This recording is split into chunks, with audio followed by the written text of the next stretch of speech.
Welcome back, everyone, to I Want to Teach English, and I'm very excited to bring you a very special guest onto the program. So before we begin anything, I have the honor of introducing a true leader in the field of English language learning. Dr. Debra Suarez is a nationally recognized scholar, educator, and advocate for English learners. She most recently served as the president of TESOL International, where she championed equity, multilingualism, and innovation in global ELT practices. So I'm really hoping we can get to talk about a lot of that good stuff. With decades of experience in policy and my former professor at Notre Dame of Maryland, which we'll hopefully get into, please give a pretty good, warm welcome to Dr. Debra Suarez. Dr. Suarez, welcome to the program. Thank you, Jose, and it's wonderful to be here with you after several years. But thank you so much for this. You haven't changed much, although I think you did color your hair a little bit differently. But I still remember you just like you are right now. So you did a great job. Thanks. So before we get into any of the interview questions and how we're going to do this, I just kind of want to give you this moment if you want to just tell me and tell our viewers what you've been up to since you left TESOL. Well, I am actually at this moment past president. When you serve in the presidential line for TESOL International, you serve 3 years. First year is president-elect, second year is president, and then the third year is past president. So I'm still in the thick of things. I'm the current past president, and I'll roll off in March. So let me ask you this. I'm just going to go ahead and get right into it and see where we end up, okay? So we know that TESOL is both an academic and advocacy body, right? I remember when I first came into the ESL world, that was what my supervisor said to me. She's like, "You're not just a teacher, you are an advocate." So I knew that going into this profession. How did your leadership at TESOL International advance equity for English learners, particularly those in the adult learner category? Because that's where my specialty is. They're often left out of the mainstream conversation. So talk to us a little bit about that. So TESOL International Association is the world's largest association for English language teaching professionals. We have anywhere between, depending on the time of year, we'll have between 8,000 and 10,000 members worldwide, although most are in the United States. We also have affiliates, and you and I serve together on the Maryland TESOL affiliate. We also have affiliates around the world.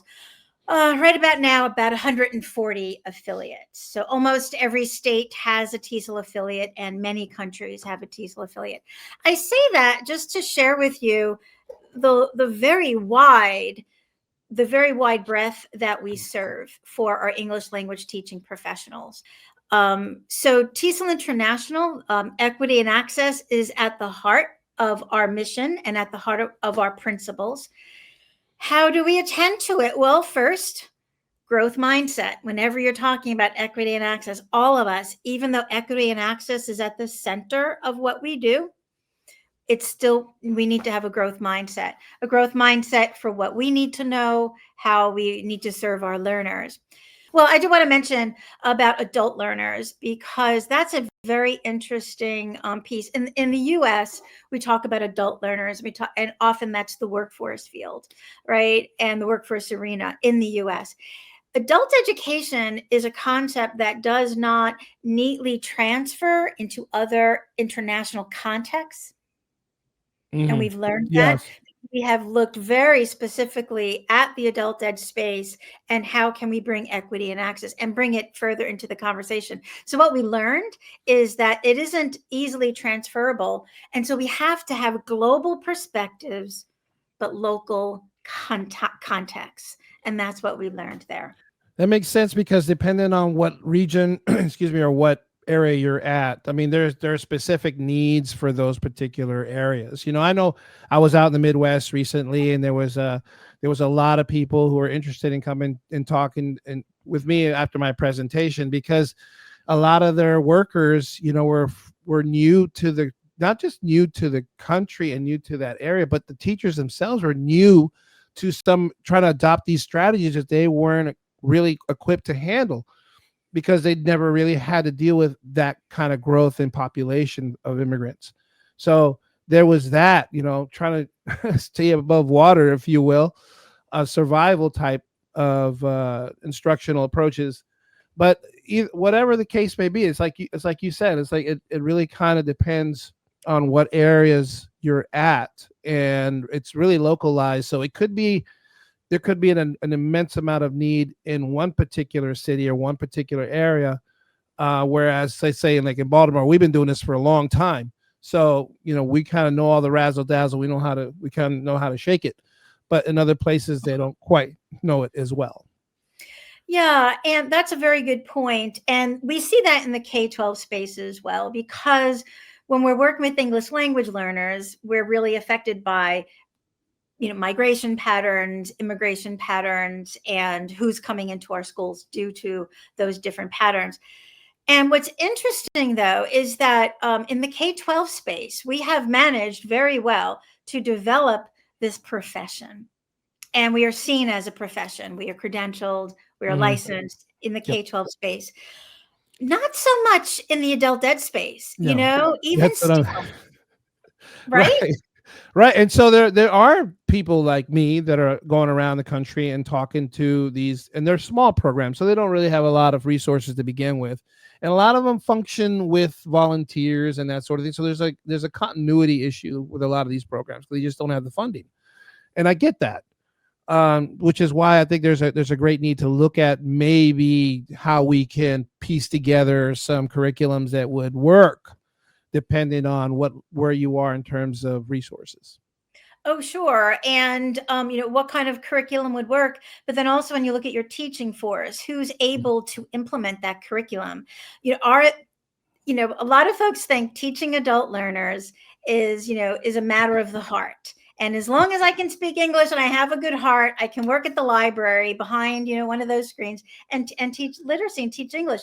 That's a good place to start. A good, kind heart is a wonderful place to start, but it's not enough. And we need to learn adult learning, how adults learn, cognitive development, etc. Mm-hmm. Yeah, which is it's kind of how we got into to get in contact with each other in the first place, because I've been trying to get you to write this recommendation letter for me for doing my PhD work, which is exactly in that, what you just mentioned, which is trying to isolate where those areas are where we can target as instructors, but to really have empirical data to support the approaches, to support the strategies, which is, somebody like me who's coming in with 2 decades worth. I mean, I'll be able to figure this out. But I need to have the program with the capacity and the breadth, really, and the neuroscience component, because there's all that, right? And so that's I think this is what it's gonna take. And I get that it's not a discipline that most people in our business want to really do, because it's like you said, they just want to get in there and they want, they're kind-hearted and they have great intentions, but they may not have all the right tools, and it's not their fault because really it hasn't been presented to them. Mm-hmm. Or required, the way it is in the K-12 space. Certain credentials are required. I've heard it described that the adult education space in the U.S. is the Wild West. Because that's why guys like me do well in it. Okay, it just like varies. A cowboy. Yeah, right. And it varies. Yeah. But I'm excited about your journey, Jose, what you've already done for the past 20 years, how far you've taken, the work that you've done, and I'm excited about what you're looking forward to in the future. Well, let's tell you, I've come a long way since I sat in your classroom, right? That was a long time ago. Yes. It was a minute ago. All right, let's get to our second question, shall we? So that was one question. I know that was just one question. I might have even skipped one, actually. I'm thinking that I'm looking at this sheet here. So I know that when we were at Maryland TESOL together, I remember you were working with the State Department, and I think you were there for a while. So you've been in the federal sphere, if you will, in this line of work, dealing with federal policy, for example, teacher education, and now with TESOL International, global leadership. So what consistent themes have you seen across these arenas when it comes to serving multilingual learners, and where are we still falling short? This might be a loaded question, but give it a shot. So for some reason, and I don't know, we always in our field seem to need to defend who we are, defend what we do, try to explain over and over again why it's important. But what is foundational to us just continues to be something that we have to continue explaining to others. I don't mean to laugh, but yeah, you're absolutely right, by the way. Whether it's in the federal sphere, when talking about policy and influencing policy, or looking at even in academia, or going into program development, or stepping into the nonprofit space, it seems that we're often having to say very similar things over and over. For example, it doesn't matter what language you speak. Language learning is language learning. And if we continue to keep up the first language or other languages, that's only going to help learning a second language or additional languages. Yep. Yeah. Some of the other key things that the culture is important, and cultural similarities, cultural differences, culture's at the heart of it, and that we cannot separate socio-cultural context from learning. The family environment is key for young children, and it's key for adult learners as well. The more books you have in the home, the better the literacy rate will. It just seems we're always saying the same thing over and over. And even though our research advances, we're always trying to also demonstrate that this is a real field. This is a real profession, and what we do influences all of the other professions, and influences the workforce, and influences companies and industry. So that's what I mean. That's a biggie, but that's what I've seen over and over again. And I certainly have in the K-12 world, because I'll give you a good example, and I don't think I'm stepping on anything controversial here, but it tends to be, at least in the state where I'm at, in the last couple of years, they've been really kind of trying to squeeze in the amount of time they want progress to be demonstrated in the data, right? They want our multilingual learners to be at a certain proficiency level at a certain time. And I as you're getting to the younger age students, I think there's an argument to be made there. But when you get to the older students, depending on like what age they arrive, as you already indicated, we all know about the language acquisition device, but a lot of people outside of our world don't. And so they try to equate, or they try to like say, oh, compare. Well, if our second graders and third graders can do it, why can't our sixth graders and our seventh graders do it? There's a lot of reasons why, and like you said, we have to constantly be explaining ourselves, but sometimes that explanation falls on deaf ears consistently. And so we're always on our heels. Yes. And, teaching is one of those professions where everybody thinks they can do it or they know about it because they went to school once, right? Mm-hmm. Oh, I know how to teach because I was a student once. And of course, there's something we're going to learn or think about teaching, but it's the same thing with speaking a language. I speak a language. I just learned it. I didn't have, right? I didn't have to do anything extra for it. It will somehow, the language just comes. And you can see why folks think that, because there is the language acquisition device. And we're going to learn what we're exposed to early on. I once was it was just a garden party. And this is many years ago. And I met the proprietor, the person whose home we were at having at this party. And she said, "Oh, what do you do for a living?" And I said, "Well, I'm a teacher educator." And she looked at me and she just shook her head and said, and she was the kindest person, and I was in her home, but she just shook her head and said, I've never understood why we teach teachers. It's just they just should know, how to teach. It makes no sense to teach teachers. And I was flabbergasted. And there are a lot of things I could have said that I didn't. Right. But because I was in her, but what I did say to her was, Well, even other professions that are of the heart, if ministry, for example, you are trained in your profession, and that made her think twice. But it's somehow you just know. It's Dr. Suarez. I mean, it's like that in the schoolhouse. Yeah. We are around professionals, and I'm not gonna, not gonna mince my words here, but when you have administration coming to me, well, I don't understand. It's just like, it's like ABC 1, 2, 3. I'm like looking at them like they have 20 heads. I'm like, what are you talking about? Like, it doesn't work that way. But that's just the nature of the beast, I suppose. When you don't know, it's not. I don't want to say that they really literally don't know. And so what do we do with that, right? Okay. So what do we do with that? I was at that garden party. It was not a professional No. situation. And I was very, and that one for many years, we were still friends and lived in the same neighborhood. But what do you do with that, Jose, when you are a teacher in a classroom and your administrator, who's a wonderful administrator, but just Well, Dr. doesn't get it? Suarez, What do you without due respect, you know me. So you know what I would do. And you know what I have done. You can just imagine how that conversation takes place. Let's just say I've ruffled a few feathers over the years, but it's not because I'm mean spirited or because or anything like that. It's just because I like how we started this conversation, how I entered this field. You are an advocate for these kids, like you're an advocate for these learners, and so that's a job I take very seriously. Now, people may take that the wrong way when we're in some kind of a heated conversation, but I'm going to stick up for my students. And if you're trying to cut the curve, you're trying to cut corners here, I'm going to step up.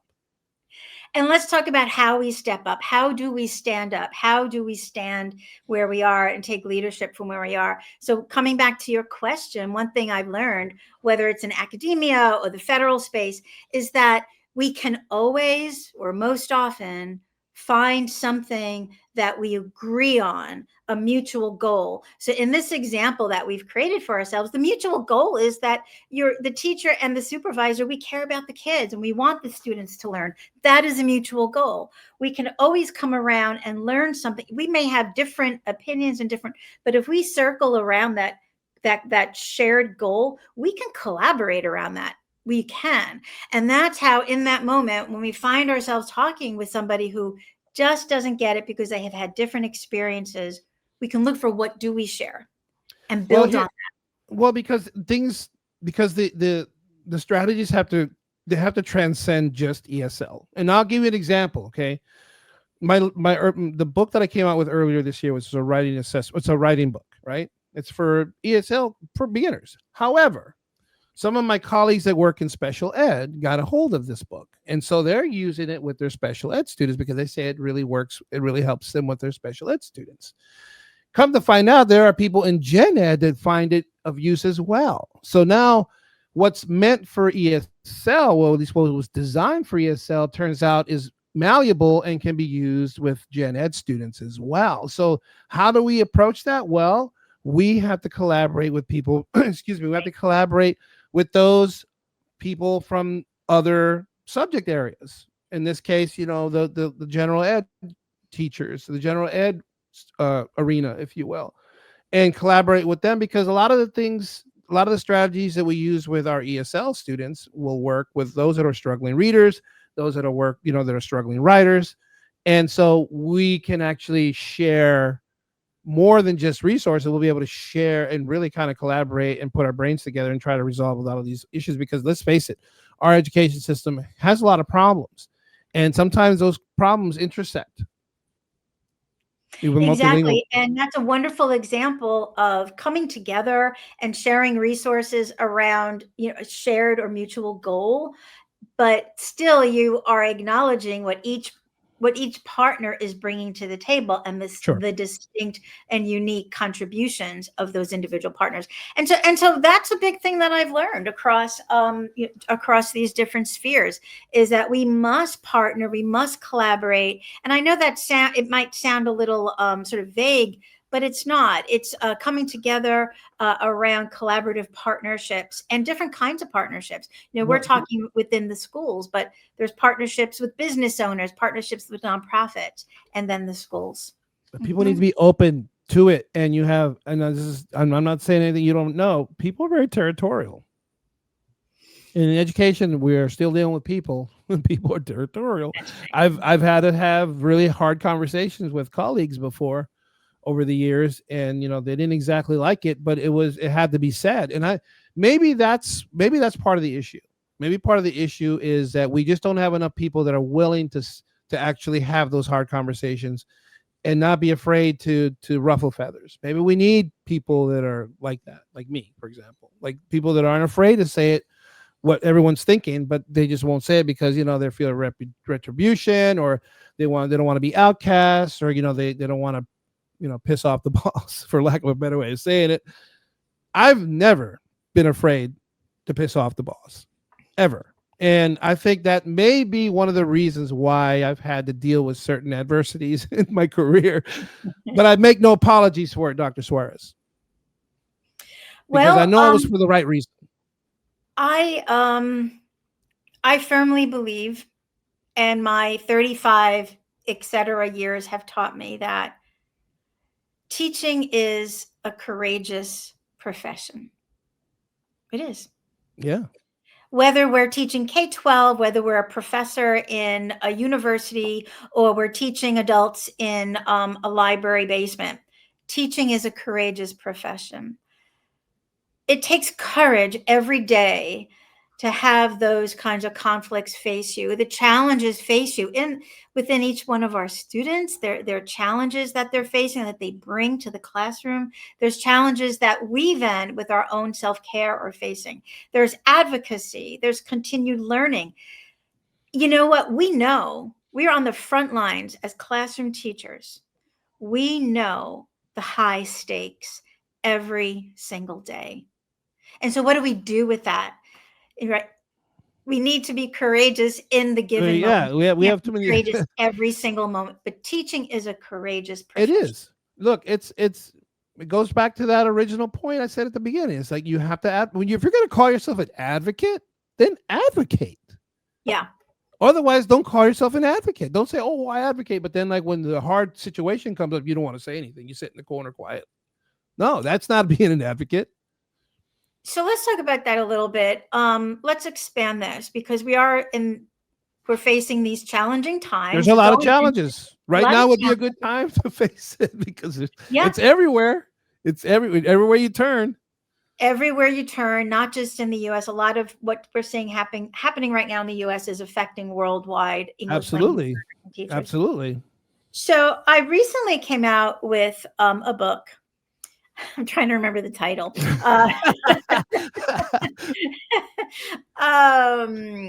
Decentering Advocacy, something like Decentering Advocacy, Global Perspectives in Local Context. And it's an edited book. The lead editor is Kate Reynolds. And then there are a few of us who worked on it. Every chapter is a different advocacy story from someplace in the world. We purposely did not include a chapter from the global north. We didn't. We wanted to decenter. And each one is written by an actual advocate, like a teacher or a principal. And they're not researchers, so we had to really work with them on these chapters so that they met the University of Michigan's consideration what's an academic publication. But here's what I want to share with you, is that from our reading through these various chapters, we came to expand our notion of advocacy. So advocacy can be what maybe you and I think of often in the U.S. context, which is policy related. Mm-hmm. But advocacy is learner-centered, to advocate for learners, especially like in the equity space. Mm-hmm. We can have material-oriented advocacy. What kinds of books am I bringing into my classroom? Can my students see themselves in those books, for example? Mm-hmm. It can be other kinds of materials, classrooms. Am I working with my kids in a trailer in the parking lot, which we know happened, or am I in one of the classrooms that have lots of resources? So there's learner-centered advocacy. which is different, material-centered advocacy. Then, of course, there's professional development-centered advocacy, and also educator-centered advocacy, in addition to policy. So that's what we learned. Now we're working on a second volume, and we're exploring within those different kinds of advocacy. And if we look at it this way, Jose, I think it can open the world of advocacy for teachers. My goodness, we're always saying to teachers, do this, this, and this, and advocate. And right. But if we package advocacy for teachers and connect it to what we're doing every day in the classroom, it's more likely that we can do it because there are multiple entry points. Sure. And, I think, to be fair, teachers have a lot on their plate. Like, I don't think every teacher's like me, where they'll take on all these other projects on the side in addition to their classroom work. Not a lot of teachers are willing to do that. So, I mean, there might be those, fair weathered advocates when it's convenient for them. But you can kind of navigate with that. You can kind of group them accordingly. It's definitely doable. It is. And in fact, my last few keynotes that I've been doing a lot of traveling around the country and around the world doing keynotes. Yeah. And for the past few keynotes, I focused on just this, like a piece of advocacy. And you know what I've been talking about? And this is where I've been taking information and what I've learned from working in the federal space. And I worked with the U.S. Department of Ed. I worked with many agencies. I was in the White House for a while. But you know what I learned, Jose? I learned stakeholder analysis, stakeholder identification, and stakeholder management. And I'm bringing those ideas into the teacher space, the teacher ed space. So, for example, if you're working on an advocacy project, think about who your stakeholders are. Who's going to support you? Who will not support you? Who doesn't like your idea but will not stand in your way? Who doesn't like your idea but will stand in your way? And it's like those aspects, teachers can get their brain around that, obviously, and begin to say, with my advocacy project or my advocacy space, who can I reach out to? And so we're not alone. And that's what I've been talking about, calling it like, we can be the spark. What does a teacher do when there's so much coming down on them? Well, we can be the spark and we can ignite that fire. It's always good to get involved with, if you're a teacher, to get involved with your teacher union. If hopefully you have one. Some states don't have them though, Yes, but we have our national. Well, you have the AFT and you have the NEA. So there's always that option if you don't have a local teachers union. It's really, really important to be. I've been involved in teacher union business for a very long time. So yeah. I totally agree with you there. All right, since you brought it up, Dr. Suarez, okay, you once taught me at Notre Dame of Maryland University, which at the time was called College of Notre Dame of Maryland. Looking back, how was your experience as a classroom teacher and professor, and how's that influenced your policy work and leadership style? I know that teachers change the world. I know that firmly. It is not just, I have seen that over and over again. Teachers change the world. They will toss a pebble in a pond and then ripple. And watch the ripple. Yep. Oh my gosh. I have seen that over and over again. So from my own classroom work, but you don't see it in the moment, right? So from my own classroom work, I have only seen it because of now teachers coming back to me and telling me, do you remember we did this and that this was such an impact? And I don't necessarily remember, but they do. Yes. I think the older the students are, the longer those ripple waves are. Because when you're working with little kids like me, it's very immediate. Very immediate. I'll give you a really quick story. The Spanish teacher, because they give that. I don't know why they have Hispanic kids going to Spanish class, but that's another story. Anyway, so they're taking this Spanish class, and the Spanish teacher and I talk, right? And so he's like, I come here. I wanted to say something to him. I say, what is it? He goes, well, I asked the students, because whenever you walk by or whenever, they're always mentioning you. And I asked them, I go, why do you like Mr. Torres so much? And the kid said, he's our school dad. He's like our dad. So I'm like, and that hit me. Like, I've never in my career ever heard anything like that before. But then again, I don't normally work with little kids. I usually work with older people.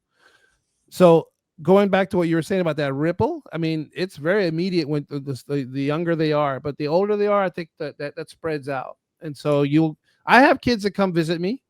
There were 8th graders years ago. I see one all the time when I go to my dry cleaner. She works at the dry cleaner. So I see her all the time and we have conversations. But it's like you said, you make an impact on people's lives. That's what teachers do.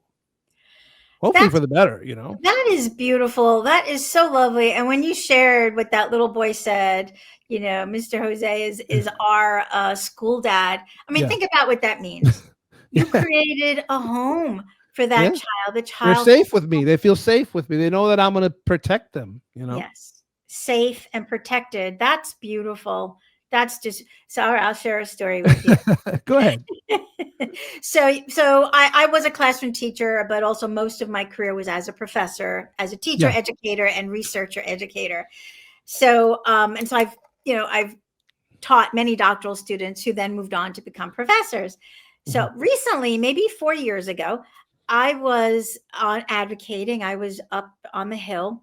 I was part of TESOL, and we would go to the different representatives' offices to talk about the particular, legislation we wanted to support. But we go in pairs, and so I was there with she wasn't that young, but a youngish woman, and we were talking, and she was a professor, and she was on the tenure track, and we just were talking while we're waiting to see the representative. And as we're talking, it turns out that her professor, who was her doctoral dissertation advisor, was my student. Oh, and, wow. Yeah.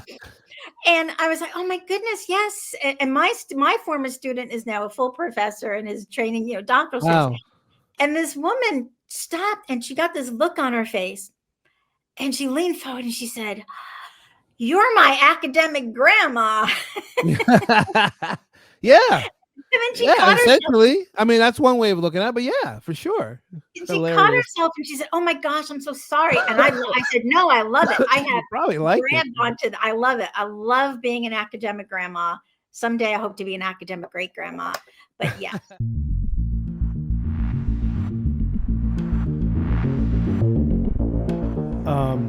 You speaking about transformational leadership, right? And so, like, what does that look like for classroom teachers, particularly those who work in underserved or siloed ESL programs?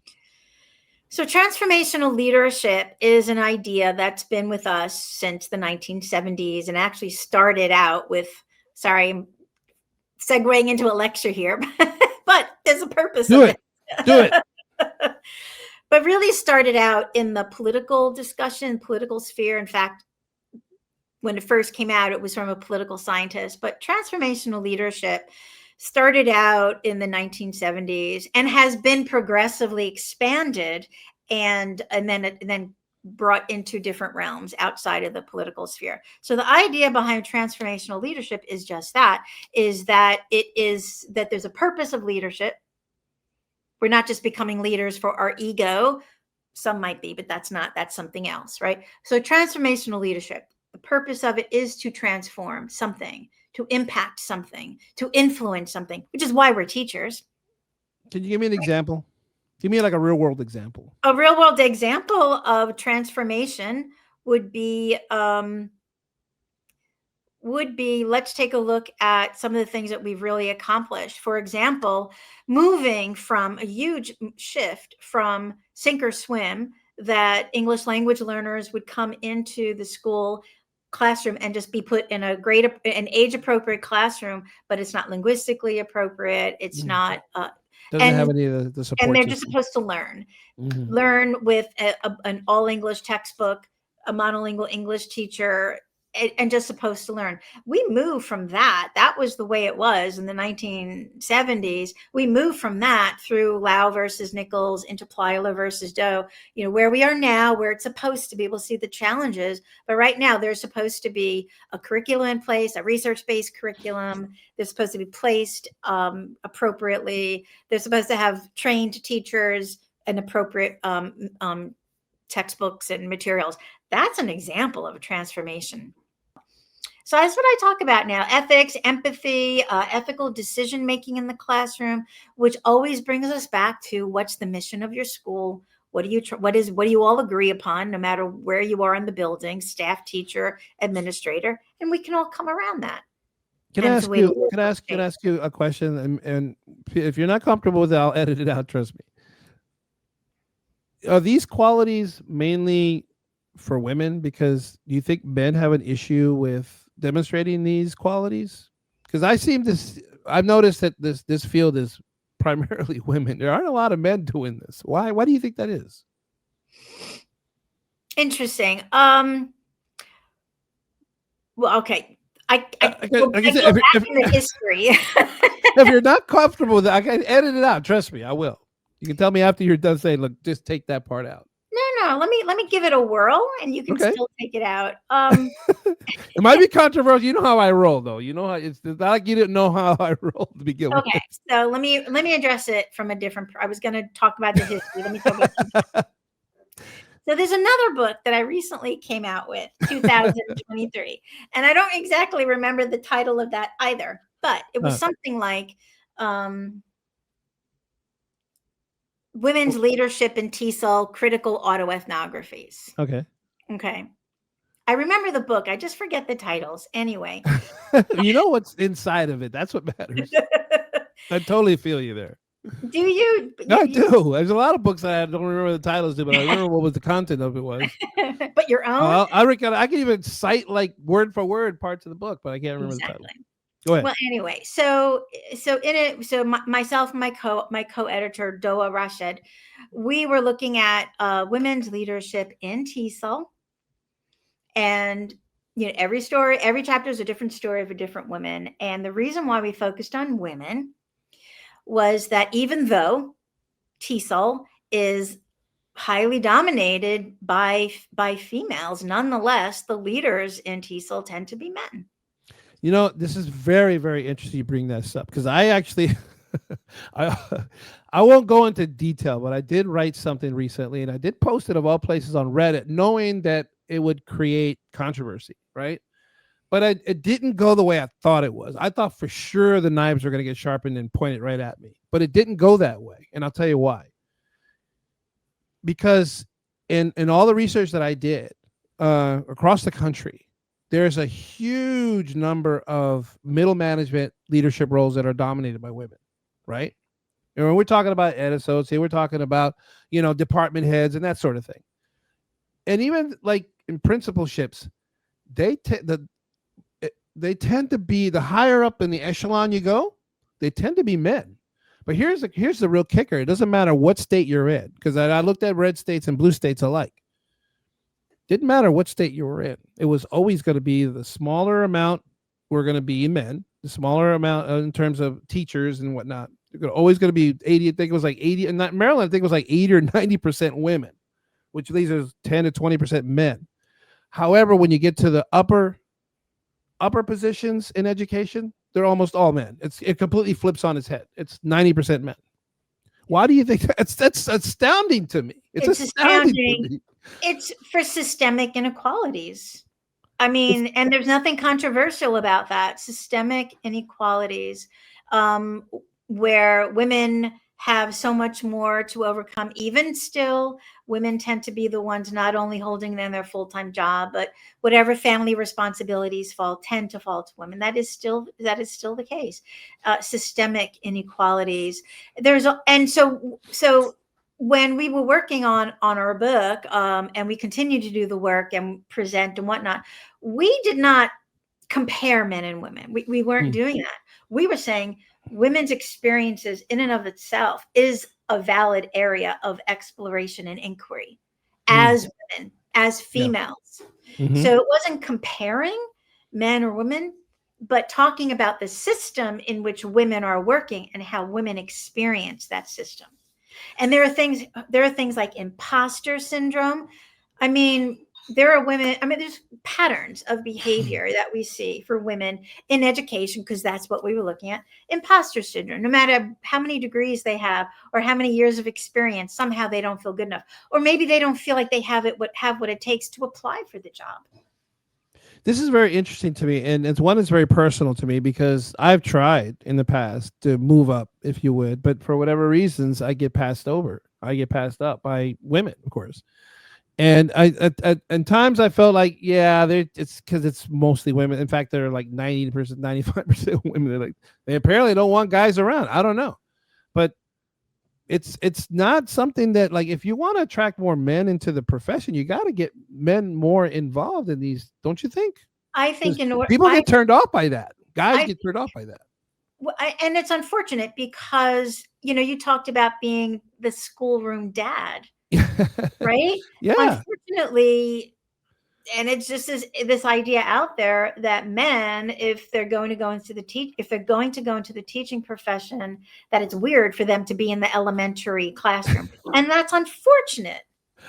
I get that. I get it, but once you're in it, it's in your head. Okay, it's in your head. Because once you're in it, and I told this to my principal last year, he came to me and listen, I don't know how you feel. He was a little weary about it. I'm like, why are you worried about it? My certificate says pre-K to 12. If you want me to go into third grade, then I'll go into third grade. Like, that's what my certificate says. I've worked with pre-K before, Mm-hmm. I don't feel weird about it. Mm-hmm. You have to understand. I have children, so of course, maybe it helps if you've had children. I don't know. But it's like, my children are grown now, but my children, like, I know what it's like to be a dad. I know how to handle little kids, like in terms of keeping decorum and making sure that, let's not lose our heads here, because kids get really wild, especially when they feel there's no structure. It's like, it's really chaotic. So maybe that's what needs to happen is men need to get over this stigma, maybe, that it's weird. It's not weird. I think it's weird for not having more men in this situation, because men are dads. And it is systemic, and it's cultural. This is not the case all around the world. We're talking about just in our local context, and here in the United States, that tends to be the case. And to go back to your question about, are men less empathetic? No, my experience is just the opposite. Yes, there are mostly women in the field, but the men that I work with are sweethearts. Yeah. Yeah. Like you. Oh, well, it depends on who you ask, Dr. Suarez. No, I think, no, I look, we need to have all kinds of people in the schoolhouse. That's just a given. Yes. You got to have, there's strong women just as much as there's strong men. I mean, I work with some really strong women. Like, these are women I do not want to cross. So it's like, it's not like men are inherently going to be big, tough guys when they walk in the building. Some of them might be. I mean, they can't all be like me, Dr. Suarez. Okay. But it's like, you got to be able to know how to navigate this thing. It's just like with any other job. I've had other careers before this one. And it's, men working around a lot of men is vicious sometimes, but it doesn't need to be. It just seems like in the schoolhouse, you would think that because, like you said, empathy and all these other great qualities, and they sound wonderful, but they don't always demonstrate it with each other. And that's kind of an issue. Mm-hmm. I'm not saying always. I'm not saying that's like the standard. I'm just saying I've seen it, and maybe it's just me. Maybe it's just something against me. I don't know. But there it is. I'm sure I'm not judging by that Reddit post, I'm clearly not the only one that feels this way. I've always felt like, looking at our country, I haven't always loved our country, but I've always loved who we try to be. Yeah. And when I think about schools that I've worked in, I haven't always loved my school, but I've always loved who the school is trying to be. And so if we're working toward some sort of larger shared ideals and mission, then that can resonate with me usually. Yeah. I had a conversation with my daughter the other night, and it was over Thanksgiving, because her and her mother were having a thing. And it was one of those where, her mother calls me, which is highly unusual. And so I called my daughter and I said, you got to fix this thing with your mom. And she's like, no, Dad, this, that, and the other. I'm like, listen to me. Okay. I understand that it's uncomfortable. I understand you're angry, but this is how family works. and you just gotta let these things go. And she's your mother, yada yada yada. And I just went down the line, and she's like hemming and hawing, and she's trying to finagle her way out of it. And I'm saying, if you love your father, listen to him when he's telling you this. You know, call your mother and fix this, because you're going to regret it someday if you don't. You know, you only get one mother in this world. That's it. So you got to make this right. And it was just one of those situations where you just have to corner the situation and resolve it, you know. And sometimes, you know, where we work, sometimes adults don't want to do that. They just don't want to, no matter what. And that's another issue, because let's face it, there are people in my schoolhouse I don't really want to talk to, but you know what? If it came to it, we'll work together, man. Listen, we'll set aside our differences. It's for the kids. You know, we have to make things right. And the only way you can do that is if you just got to be a mature person about it. And that's not always, it's easy to say, it's not always easy to do. Right, right. Well, and we've heard the expression that schools are microcosms of the larger society. And so, you know, unfortunately, that seems to be what's going on in the larger society, you know, staying away, stepping away, trying to protect oneself by holding others at bay. Yeah. There's a researcher out at Dr. Lori Edmonds. At the moment, she's at the University of Alabama in Birmingham, and she's been doing a lot of really good work in the past few years on teacher well-being. And this is exactly what she's looking at. You know, she's looking at how can teachers really get a better sense of their own self-care. I'm not talking about yoga and lighting candles, although that's nice, but we need more than that. I'm glad we got that out, clear the air about that. But really self-care. And part of that is, how do we exist in the world? How do we exist with others? And how do we create the space that we want to create? That is self-care. Yes. And, yeah. Mm-hmm. Well, I'm always open to stuff, you know. I like doing a lot of self-reflect. I think I self-reflect too much, honestly. So on that note, Dr. Suarez, on that note, what message would you offer to educate? This is my last question. Okay.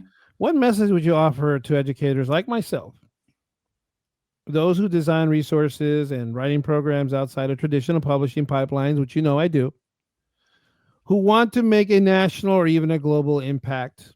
You know, when you have things like AI that are changing things, you have budget challenges now with, you know, the current state of affairs, politically speaking, and a monumental shift into co-teaching models, which I've not really warmed up to. I'm going to be honest. And the overwhelming assessment schedules. It seems like we're testing our kids to death. Do ELD teachers face more challenges now than they did a decade or two ago in your observation? Yes, absolutely.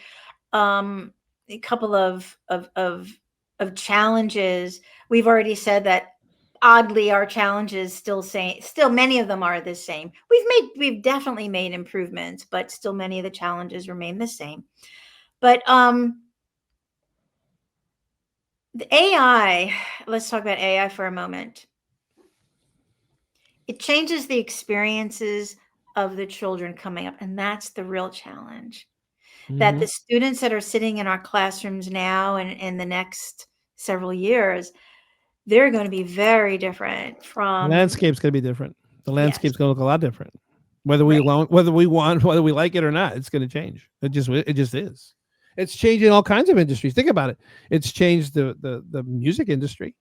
I think last month it was the first time it was a #1 hit on some chart, and it was a completely AI song. It was not written by a human being. It wasn't sung by a human being, and it was a #1 hit. Yeah, it's changing the movie industry, which is why I'm not doing film anymore hardly, because like, why would I bother when you have AI systems that are creating films and you have directors who don't need a crew anymore, like myself? I mean, I could probably do it without a crew. It's changing that. Hollywood's freaking out, and rightfully so. It's changing those. So if those two went down pretty quickly, I mean, how long? And you know, how long before it integrates into a lot of the education? It seems like it's already starting to do that. Yeah. Oh, for sure. It's already started. So it's the landscape, the educational space, and the tools that we have available, but it's also the student that we will be teaching. We just don't know. No, I agree. students sitting in our classroom. Now, I'm going to share with you, I've been around a long time. So anytime there's been some sort of technological advancement, we've always run to, oh my gosh, the sky is falling. The sky is falling. We don't need teachers. Believe it or not, I remember the conversation about television. Yes. Television. Well, that guy Stossel did a whole 60-minute segment on it. Oh, the YouTube's we're not gonna need classroom teachers no more. That was a joke, but go ahead. And that didn't happen. And I like Stossel a lot of times. Some of the stuff he comes up is great, but go ahead. I'm sorry. No, it's okay. Exactly. And that didn't happen. And this is before YouTube. And then, I was around when the computer was invented, and we started to bring the computer into the classroom. Same thing. Computers are going to go in to replace teachers. And that never happened. and now AI. But this is different. AI is completely different from television. And audio and video and word processing. So this is different, but there is definite opportunity. I think that as teachers, if we are afraid of it, if we don't use it, if even worse, if we don't allow our kids and we come up with these rules, no AI, use it, that is not to our advantage or to the advantage of our students, and we will be left behind. The teachers who will not be left behind are the ones who take this as an opportunity to put their own thinking at the forefront of using AI and encourage the kids, the students, adult students, to put their thinking at the forefront of using AI. Bring it into the classroom, talk about how it's being used, talk about and critically look at where it's failing, because it fails, and where it falls down. Those are the teachers who will always be needed, I do believe. I think genuinely I could tell you this with all sincerity. I'm curious as I've ever been. I think I'm more curious now than I've ever been in my life. And it's not just the kind of curiosity where it's like, oh, just trying to like the big mysteries of the world. It's more of a curiosity. It's like I understand more, but the more I understand, the more questions I have. You know what I mean? Like, there are people will be like, yeah, dude, like, a lot. Not now, dude. No, I don't. The more I learn, the more I think I need to learn. So there's a part of positive psychology that talks about like our saboteurs and our sages, like our saboteurs or the things that kind of like the negative voices in there. But our sage is the higher self, the self, our true selves. And one of the things that positive psychology says about the sage is that we access our sage powers through curiosity and exploration.